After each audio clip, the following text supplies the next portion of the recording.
안녕하세요. 어제 제가 구독 중인 실방 라이브 방송을 보다가 낙태죄 폐지에 관한 얘기가 나오고 어떤 분이 계속해서 생명을 죽이는 일이다, 낙태죄를 폐지하면 안 된다 라고 말씀을 하시길래 그 채팅창에서 약간의 그 토론 같지 않은 토론을 벌였는데, 저는 낙태죄, 그러니까 낙태죄라는 말 자체가 어부성설이라 생각하는 사람 중에 하나고요. 낙태가 왜 죄예요? 오히려 여건도 안 되면서 아이를 낳아서 고아원이나 아니면은 자기 부모한테 맡겨버리는 그런 게 훨씬 더 난 죄라고 생각하거든요. 물론 이미 잉태된 생명이 세상에 나와보지 못하고 죽는 건 안타깝죠. 근데 이미 살고 있는 사람들이 나한테는 더 소중하거든요. 그래서 낙태죄가 이번에 폐지된 거에 대해서 굉장히 찬성하고 있는 입장인데, 그분께서는 계속해서 생명 존중이 무너진다, 예를 들어서 사티충이 더 늘 것이다, 여자들한텐 더 안 좋은 법이 될 거다, 계속 그런 얘기를 하시는데, 그거는 또 그분들이 또 감당할 몫이겠죠.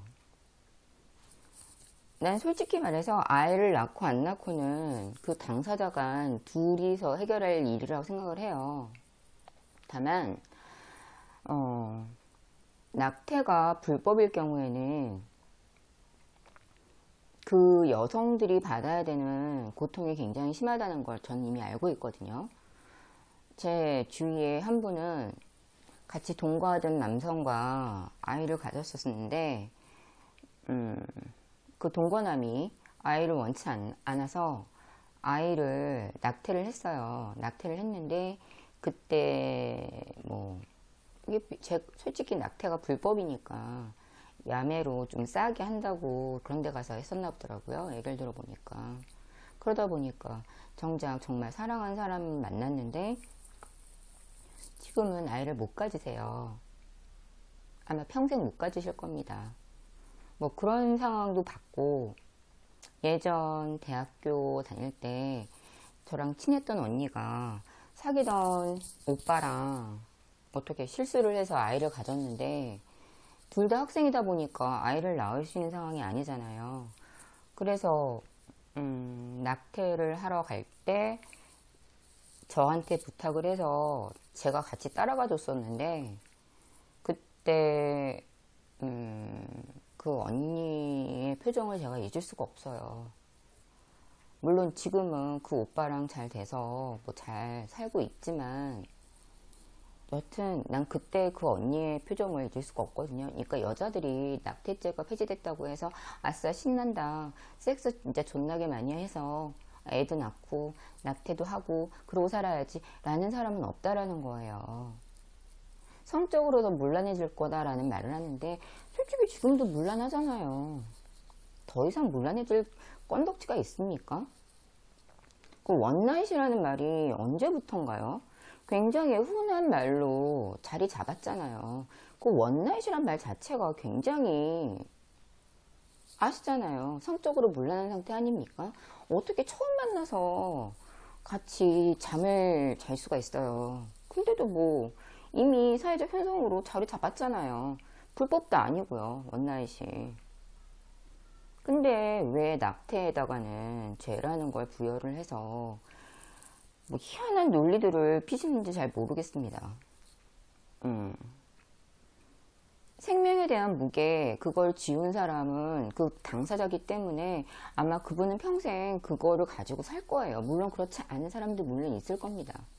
물론 사람마다 다 다를 거라고 생각은 하지만, 대부분의 상식을 가진 사람이라면 그렇잖아요. 상식을 가진 사람이라면 그 생명을 지운 거에 대한 무게가 없겠습니까? 어쩔 수 없죠. 그거에 대한 무게는 본인이 지셔야죠. 어떡하겠어요. 다만 이게 법적으로 불법이 되면 야매가 될 수밖에 없고, 그렇잖아요. 그 아까 말씀드렸던 그런 현상이 벌어질 수도 있고, 그래서 지금 뭐 낙태죄 폐지에 대해서 뭐 우리나라 여자들은 이제 거르겠다라는 댓글까지도 봤는데, 이게 거르십시오. 거르시면 됩니다. 본인이 판단해서 이게 아니다 싶으면 거르시면 되는 일이에요. 맞는 말입니다. 본인의 취향, 선택 존중합니다. 그러니까 님들도 그 분들의 선택을 존중하시기 바랍니다.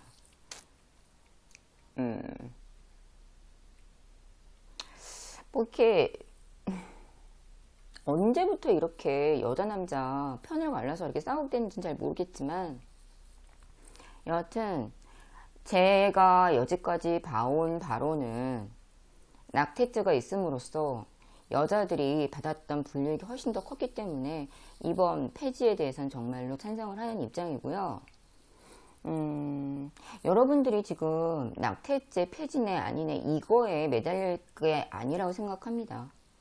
지금 사실적시 명예훼손이라는 거, 그 말도 안 되는 법안 우리나라에 아직까지 존재하고 있고요. 그리고 부정개표액이 전자개표가 부정이라는 거 이미 모든 사람들이 다 알고 있는데도 불구하고 투표소 수개표 지금 안 하고 있는 나라가 지금 우리나라예요. 이거에 대해서 분노를 하셔야죠. 낙태죄 폐지에 대해서 저는 찬성합니다, 저는 반대합니다 할 문제가 아니라고 생각합니다. 투표소 수개표는 꼭 이루어져야 합니다. 그게 민주국가라는 그 타이틀을 우리가 표방하고 있다면 반드시 이루어져야 되는 일이고요. 그 낙태죄 폐지에 반대를 펼쳤던 분의 논리에 더 빡쳤던 건, 여가부에서 그 낙태를 할 때 건보료 적용을 하겠다, 이것 때문에 그 얘기를 또 끝내셨을 때는 솔직히 그분의 생명 존중 사상에 대해서 비웃음이 나왔습니다. 결국 돈 문제잖아요. 낙태하는데 자기 세금 쓰기 싫다, 이거 아닙니까? 저는 뭐 평생 낙태를 할 일도 없고 애를 가질 일도 없고, 하지만 예전에 집이 있고 차가 있다라는 이유 하나만으로 건보료를 정말로 무지막지하게 많이 냈어요. 혼자 삶에도 불구하고 건보료가 심할 땐 15만원까지 냈거든요. 뭐 지금은 집이 날아가 버리는 바람에 차만 남아서 그나마 줄었긴 했는데, 지금 나같이 혼자 사는 뭐 여자든 남자든 마찬가지일 거예요. 그분들 건보료 어마무시하게 냅니다. 물론 이제 직장이 튼튼하신 4대 보험 적용되시는 분들은 좀 모르겠지만, 저같이 4대 보험 적용이 못 되는 그 직업을 가진 사람들은 건보료 진짜 어마무시했어요. 건보료 적용 받으면 왜 안 됩니까? 나 그렇게 많이 냈는데. 뻔뻔하다라는 그 댓글을 보고, 왜 뻔뻔하지? 나 건보료 내고 있는데 라는 생각을 했습니다. 임신을 혼자 합니까? 남자랑 같이 하는 거잖아요. 근데 그거엔 왜 건보료 적용시킨다는 거에 그렇게 흥분을 하셨는지 도대체 이해가 되지 않습니다. 원래 제 주 채널이 있는데 뭐 그래봤자 뭐 몇 명 되지도 않지만, 더 이상 정치권 지지자들이랑 엮이기 싫어서 그냥 이 채널에다가 이 영상 올릴 건데, 여튼 낙태죄는 폐지됐어야 되는 게 맞는 거고요. 그게 너무 난 늦었다고 생각합니다. 물론 그 태아의 시기에 대해서는 좀 논란이 있을 수 있지만, 낙태죄 폐지는 정말로 잘된 법이라고 생각합니다. 감사합니다.